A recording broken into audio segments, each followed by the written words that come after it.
something was knocking on their spacecraft. Over 320,000 kilometers from Earth, isolated in a metal capsule the size of a small recreational vehicle, the 4 astronauts of Artemis II heard a sound that simply did not belong. It wasn't originating from inside the cabin. It wasn't the familiar hum of fans, the click of valves, or the soft whir of the air scrubbers they had spent 2 years memorizing. This noise came from the other side of the wall, from the outside, where, by every law of physics they had ever learned, no sound should be able to exist at all. This is the story of what they heard, what it might have been, and why it represents one of the strangest patterns in the entire history of human spaceflight. But what they heard wasn't just a random noise. It was a phenomenon that has haunted astronauts for decades, revealing a profound and unsettling truth about human existence beyond Earth. For 10 days in April of 2026, NASA propelled 4 individuals farther from Earth than any human being had ever traveled. Their spacecraft was an Orion capsule, affectionately named Integrity by the crew. Their commander, Reed Wiseman, a retired Navy captain, had previously journeyed to the International Space Station a decade earlier. Beside him sat Victor Glover, the pilot, making history as the first person of color to leave low Earth orbit. Christina Koch, the mission specialist, already held the record for the most consecutive days in space by a woman before this assignment. The 4th seat was occupied by Jeremy Hansen, a former Royal Canadian Air Force fighter pilot who became the first non-American to venture beyond Earth orbit. Together, they extended the boundary of human presence to approximately 47,000 kilometers from home, shattering the distance record that Apollo 13 had held since 1970. It marked the first crewed flight beyond low Earth orbit in over half a century.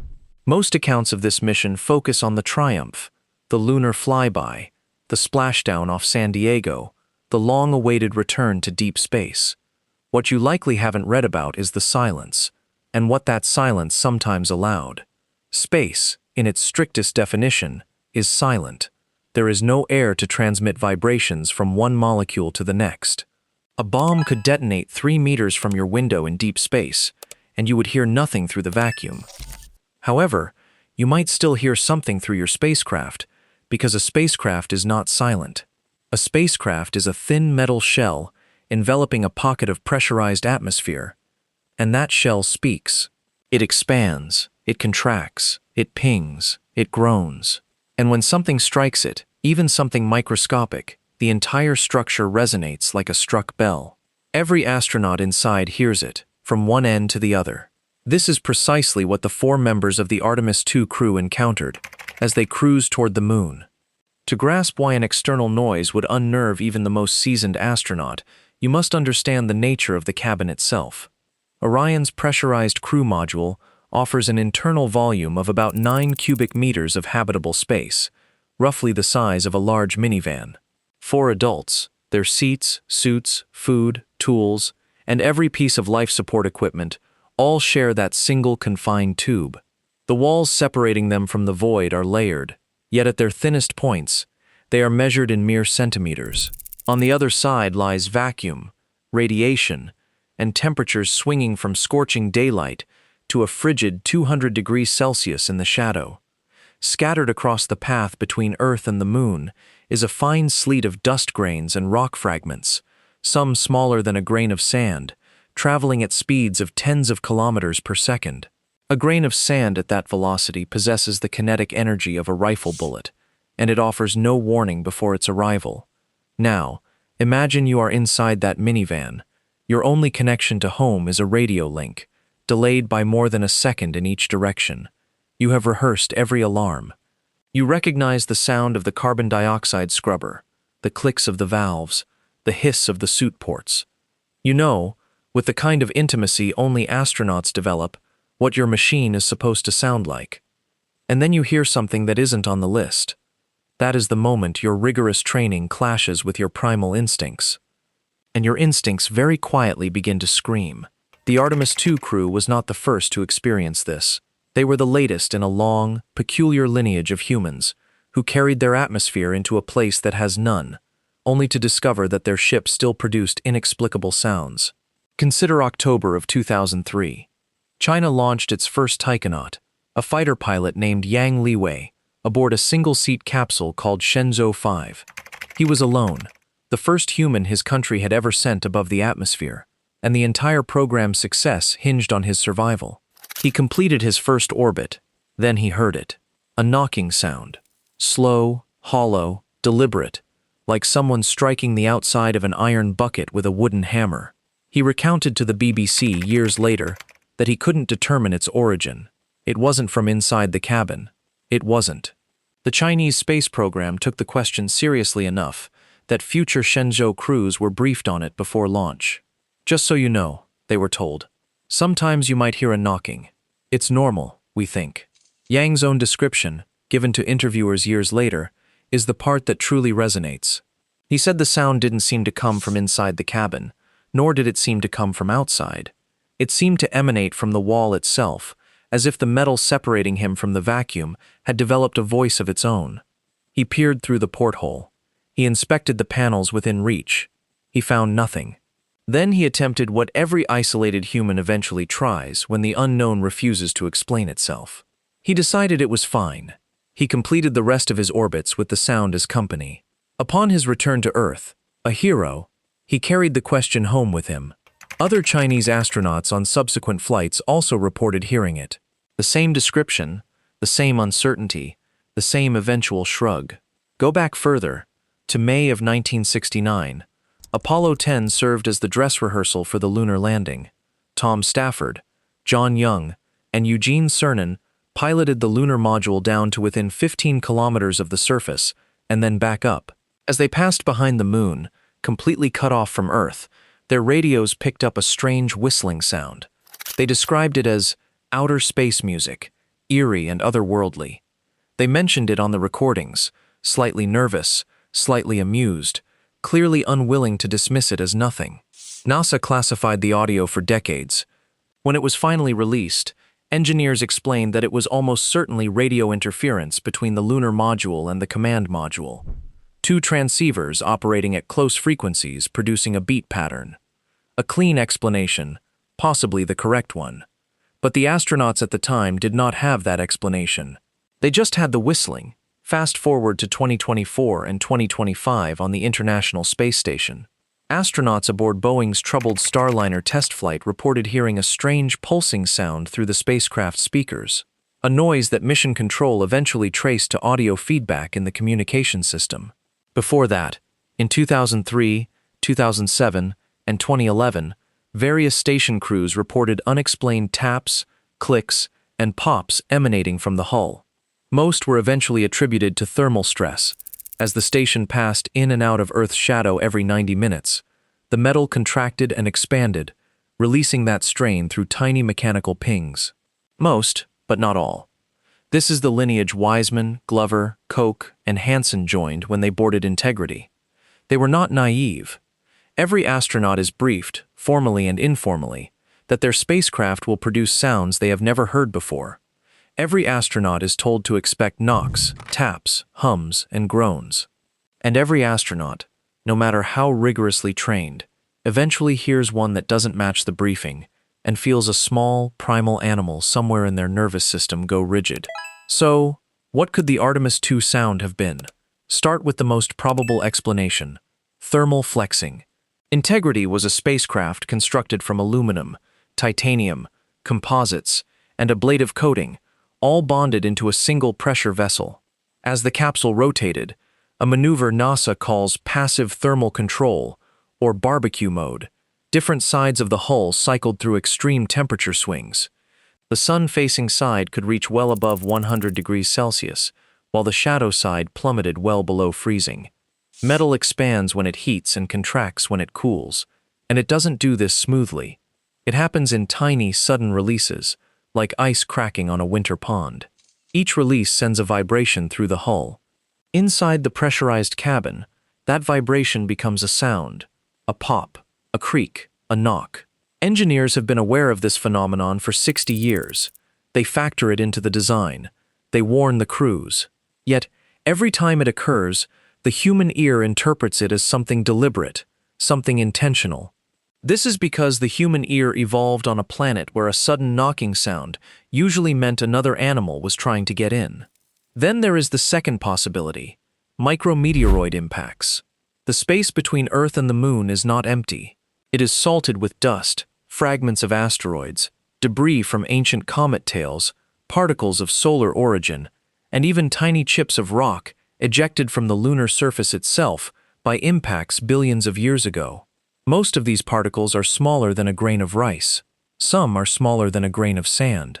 But all of them are moving at extraordinary speeds. When something the size of a poppy seed strikes a spacecraft hull at 15 or 20 kilometers per second, the energy released is enormous. It can vaporize the particle on contact, leave a microscopic crater on the outer skin, and send a shock wave rippling through the entire structure. To the crew, that shock wave sounds like a sharp tap, sometimes a louder bang, or occasionally nothing they can clearly identify. Just a sense that the ship slightly shifted, like a house settling. Orion is designed to withstand these hits. Its hull incorporates layers of bumper shielding, engineered to break up incoming particles before they reach the pressure vessel. Engineers calculate the expected impact rate before every mission, and establish thresholds for what constitutes a concerning event. A few small impacts over 10 days are not just possible, they are statistically guaranteed. The question is never whether you will be hit, but whether the hit you take will be one you can disregard. The third possibility is more mundane, and in some ways, more intriguing. The spacecraft itself. Within Orion's walls run pumps, valves, fans, gyroscopes, and dozens of mechanical and electrical systems that cycle on and off according to schedules the crew does not always perceive in real time. A propellant valve clicking open in the European service module, attached behind the crew capsule, can transmit a vibration through the structural connection that sounds inside the cabin like a deliberate tap on the hull. A reaction wheel spinning up, a coolant pump engaging, a latch shifting under thermal load. Any one of these can produce a noise that, to a crew member attempting to sleep in a quiet capsule, feels as if it came from outside, because, in a sense, it did. It came from the part of the ship outside the pressurized volume they are occupying. This is the aspect of spaceflight that almost never makes the news. Most of what astronauts experience as anomalies are not anomalies at all. They are the spacecraft performing precisely as designed, in a manner that the human nervous system was not designed to interpret correctly. But here is the part that keeps mission planners honest. We do not always know which explanation applies to which sound. Yang Liwei's knocking has never been definitively solved.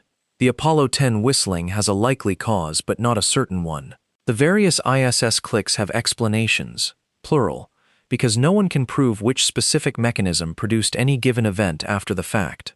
When an astronaut tells you they heard something, you can provide them with a list of probable culprits. You usually cannot tell them which one was responsible for the particular noise that woke them up at 3 in the morning, in a metal can over 400,000 kilometers from anyone who could help. This is what Artemis II inherited, not just the technical legacy of Apollo, Shenzhou, and the ISS, but the auditory one. The strange truth that vacuum is silent, and ships are not, and those who fly inside them must learn the difference between a spacecraft that is merely talking to itself and a spacecraft that is trying to tell you something is wrong. There is something almost human about it. You buy an old house, and for the first few weeks you cannot sleep, because every settling beam sounds like footsteps. After a month, you stop noticing. Your brain has built a library of normal. Astronauts undergo the same process, but with much higher stakes. The first time they hear a knock, they freeze. By day 6, they barely register it. By day 10, as they prepare for the long descent home, the noises have become part of the texture of being there, like the smell of the cabin or the way light reflects off a partner's helmet visor.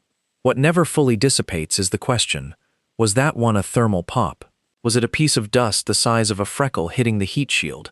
Was it a valve cycling somewhere out of sight? Or was it something we still do not have a name for?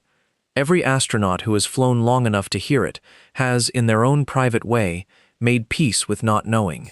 Yang Liwei eventually called his knocking a normal phenomenon. The Apollo 10 crew laughed about their ghost music for the rest of their lives. The Artemis II astronauts will probably do the same. They will sit on talk show couches, and someone will ask them what surprised them most about the trip, and they might mention the view, or the silence, or the way Earth looked through the small round window. They will probably not lead with the noise, but it will linger in the back of their minds, the night they heard something on the other side of the hull, the single second when their training said one thing and their bodies said another. There is a reason this story matters beyond its individual telling. As we send people farther, we send them into longer and longer stretches of unexplained sound. A trip to Mars is not 10 days. It is 6 to 9 months outward, a stay on the surface, then 6 to 9 months back. A round trip is measured in years. Every spacecraft creak, every micrometeoroid tap, every mysterious click will be heard 1,000 times over in the dark by crews who cannot simply turn around. The psychological toll of unexplained noises in a confined environment is something space agencies study seriously. They have to. It is one of the quiet variables that determines whether a long-duration mission concludes with everyone still functional, or with one crew member quietly losing their grip on what is real. NASA and other space agencies conduct analog missions for precisely this reason. They confine crews inside simulated habitats for months at a time, in deserts, in Antarctica, at the bottom of the ocean, and they observe what happens to people who hear unexplained sounds in confined metal rooms with no exit. The findings are consistent across studies. Sleep degrades, suspicion rises, small disagreements escalate into larger ones. The crews that manage it best are those who learn early to name the noises aloud, to discuss them openly, to categorize them as known, and to move on. The crews that handle it worst are those who keep the questions to themselves. That is the true legacy of the strange sounds heard on Artemis II, on Shenzhou 5, on Apollo 10, and on the ISS.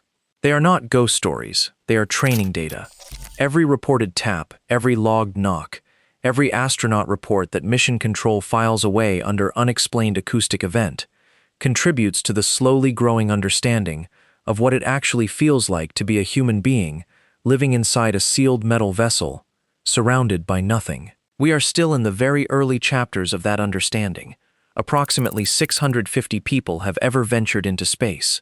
Almost all of them remained in low Earth orbit. A few dozen journeyed to the moon. Now, with Artemis II successfully completed, we have begun to send people back to deep space. And the soundtrack of that environment is being recorded all over again by ears that have never heard it before. Integrity is back on Earth. The capsule is undergoing inspection. Every micrometeoroid crater on its outer hull will be photographed, measured, and cataloged.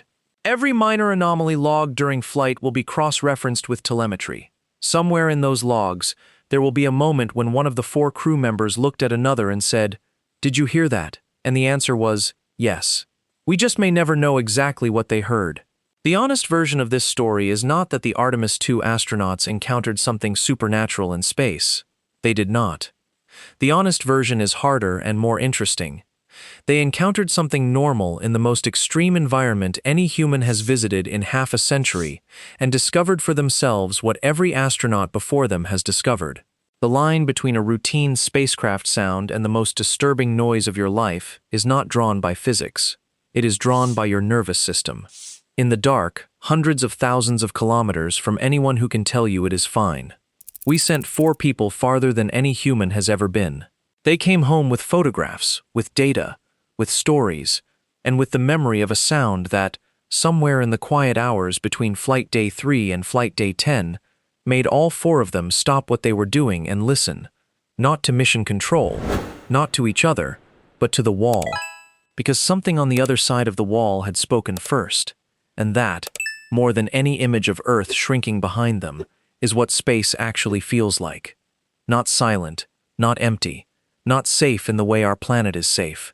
Just quiet enough that when your ship speaks, you have no choice but to hear it.